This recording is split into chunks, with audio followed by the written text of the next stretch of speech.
7ই জানুয়ারি 2024-এ সোনারপুর উত্তর বিধানসভার অন্তর্গত কামরাবাদ গ্রাম পঞ্চায়েতে একটি জনসভার আয়োজন করা হয়েছিল তৃণমূল কংগ্রেসের পক্ষ থেকে। সভায় উপস্থিত ছিলেন দক্ষিণ 24 পরগনা তৃণমূল কংগ্রেসের জেলা সভাপতি ও সাংসদ সুভাষিস চক্রবর্তী। উপস্থিত ছিলেন পশ্চিমবঙ্গের ভারপ্রাপ্ত মন্ত্রী স্নেহাশিস চক্রবর্তী, সোনারপুর উত্তরের বিধায়িকা ফিরদৌসী বেগম। এই দিনের সভায় বহু মানুষের জমায়েত হওয়ার কারণে রাজ্যসভার সাংসদ সুভাষিস চক্রবর্তী কর্মীদের বাইকে করে সভাস্থলে পৌঁছলেন।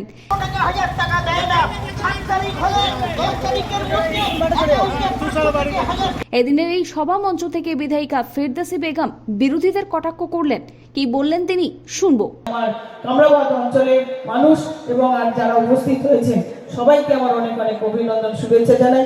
নতুন বছর সবার ভালো কাটুক, নতুন বছর আবার জীবনে প্রত্যেকের জীবনে মঙ্গলময় হোক এই আশা করব। আজকে আমাদের বাংলার মাননীয় মুখ্যমন্ত্রী মমতা বন্দ্যোপাধ্যায় তিনি 2011-তে যে কথা বলেছিলেন যে বদলা নাই বদল চাই, আপনারা দেখেছেন আমরা 2011 যখন এইসব রাস্তায় এইসব জায়গায় এসেছি বা এই অঞ্চলে যখন এসেছি তখন দেখেছি যে কি অবস্থা ছিল। তা সেই বদলা না নিয়ে বদল করতে করতে আজকে কিন্তু সারা সোনারপুর অঞ্চল একের পর এক উন্নয়ন, প্রত্যেকটা উন্নয়ন যে সময় মতো যে প্রত্যেকটা মানুষ এই উন্নয়ন পাচ্ছে। আর পানীয় জলের সমস্যা সমাধানের জন্য আমাদের সেটাও কাজ প্রায় শেষের দিকে, সেটা আপনারা সবাই জানেন।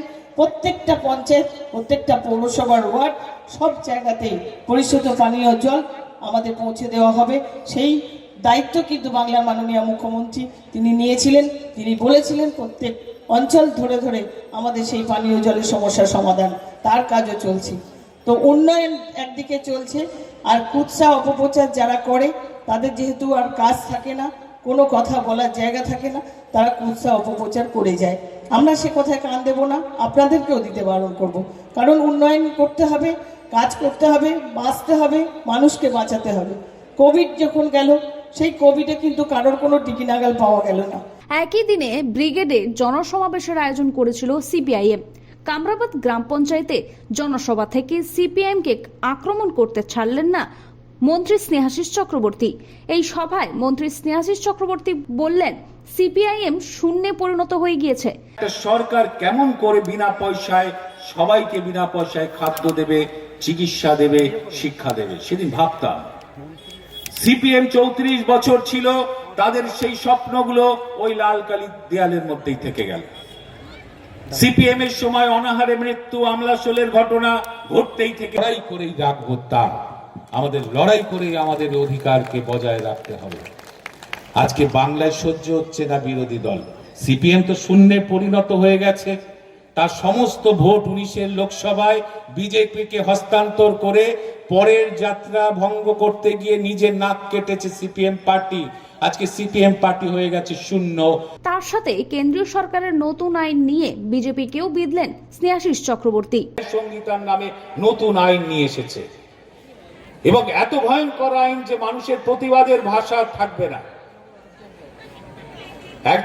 একজনের নামে এফআইআর হলে তার বিচার করে কে? কোর্ট বিচার করে, সাক্ষী প্রমাণ দিয়ে কোর্ট বিচার করে সে দোষী না নির্দোষ।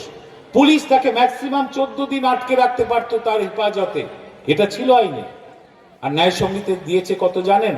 পুলিশ 90 দিন আটকে রাখতে পারবে একজনকে। তার মানে যারা বিরোধী হবে এই বিজেপি রাষ্ট্রীয় শক্তি, তার পুলিশ তাকে গ্রেফতার করে আটকে রেখে তারপরে টর্চার করার অধিকার নিয়ে নিচ্ছে। বক্তব্য রেখেছিলেন জেলা সভাপতি ও সাংসদ সুভাষিস চক্রবর্তী। বললেন, বাংলায় বেঈমানদের কোনো জায়গা নেই। সঞ্চালক আছেন, সমরজিৎ এবং অন্যান্য পঞ্চায়েতের সদস্যর সামনে আমার সতীর্থ সহযোদ্ধা সহকর্মী ও সম্মানীয় অতিথিবৃন্দ, আমি বক্তব্য দীর্ঘায়িত করব না। গতকাল একটা জায়গায় এসেছিলাম নরেন্দ্রপুরে, সেখানে একটা সামাজিক অনুষ্ঠান করেছিল ফিরদৌসী আর নজরুল। সেখানে লোকেরা বলছিল, দাদা এখানে যতই করুক অপপ্রচার কুৎসা, আমাদের সোনারপুর উত্তরে ফিরদৌসী নজরুলই ভরসা। তা সেখানে কে কি বলে গেল আপনারা কিছু ভাববেন না। আর অটল বিহারী বাজপেয়ী খুব শ্রদ্ধা বিদগ্ধ ব্যক্তিত্ব ছিল, আমার ওনার প্রতি সম্মান আছে। মমতা ব্যানার্জিকে উনি খুব ভালোবাসতেন।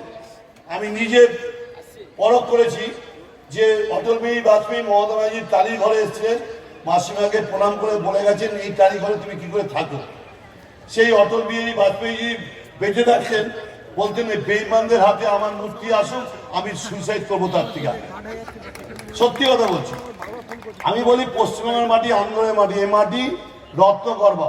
অনেক মনীষী, অনেক সাহিত্যিক, অনেক কবিকে জন্ম দিয়েছেন, অনেক বিপ্লবীকে জন্ম দিয়েছেন। এই বাংলা অত্যাচারী ব্রিটিশ সাম্রাজ্যের বিরুদ্ধে লড়াই করার পথ প্রদর্শক ছিলেন। এখানে বহু বীর সন্তান আত্মত্যাগ করেছেন। আর সেই বাংলায় বেঈমানদের কোনো জায়গা নেই, বেঈমানদের কোনো জায়গা নেই। তাই আমি বলি আপনারা এটা নিয়ে চিন্তা করবেন না। আমি বিশেষ করে নজরুল ফিরদৌসকে বলবো যে ওরা সারাদিন যেভাবে এক প্রান্ত থেকে আরেক প্রান্ত ছুটে বেড়ায়, যার ধর্ম বর্ণ নির্বিশেষে মানুষের পাশে। বক্তব্য রেখেছিলেন ছাত্র নেতা সমরজিৎ কৃষ্ণ বন্দ্যোপাধ্যায় এবং রাজ্য তৃণমূল কংগ্রেস পরিষদের সহ সভাপতি কুহিনুর মজুমদারও রেখেছিলেন বক্তব্য। নিশ্চিত সারা বাংলার জুড়ে আপনারা এই খবর দেখেছেন, কিন্তু আমরা চোখের সামনে যেটা দেখেছি, আপনাদের এই গ্রাম পঞ্চায়েতে একজন বিজেপি প্রার্থী, তিনি এই বুথ থেকে আপনাদের অঞ্চল থেকে তিনি জিতেছেন। সারা সোনারপুর উত্তরের প্রত্যেকটা জায়গায় আমরা জিতেছি, কামরাবাদের প্রতিটা জায়গায় জিতেছি। ওই বুথে তিনি সামান্য কয়েকটা ভোটে তিনি জিতেছেন। আমাদের নেতৃত্ব আমরা সবাই আমরা বলছি এত আমরা জিতেছি, ওই আসনটা কেন আমরা ছাড়বো? আমরা ওটা পুনর্গণনা চাই।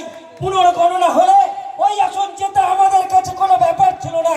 জানান নজরুল আলী মন্ডল বললেন কেন পুনর্গণনা? রাষ্ট্র গ্রামের মানুষের বুকে গুলি করেছিল এই সিপিএম, এই মোহাম্মদ সেলিমরা আজকে বক্তৃতা করে ইনসাফ চাইছে। আজকে বাংলার মানুষ ইনসাফ চাইতে চাইতে 34 বছরের পার্টিকে আলুর চোকলায় পরিণত করে এনেছে। এটাই তাদের ইনসাফ হয়েছে। চিফ এক্সিকিউটিভ এডিটর শঙ্কর সিনহার রিপোর্ট, নিউজ অল ইন্ডিয়া।